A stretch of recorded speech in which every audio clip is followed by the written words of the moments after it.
Bu nədir eşq? Adına qurban olum candı Hüseyin.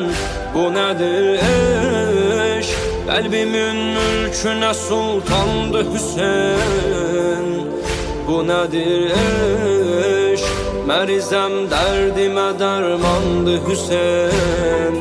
Ey gözümün nuri, ey başım tacı, Sən aləmdə mənim yar vəfadarım. Könlüm eşqün oldu möhtacı, Busunu qəlbimə ey dilbər o dildarim.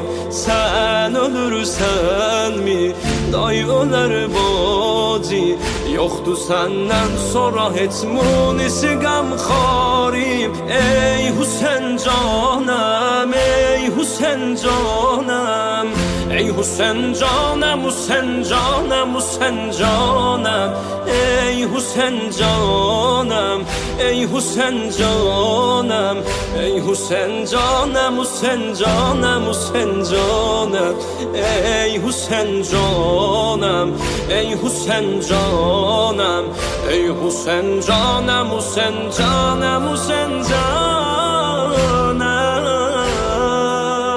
Bu nədir eşq? Kərbəla ruhi məhəbbətdir mənə. Bu nədir eşq?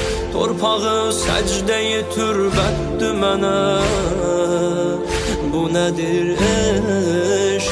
Qəbri şeş quşəsi cənnətdir mənə.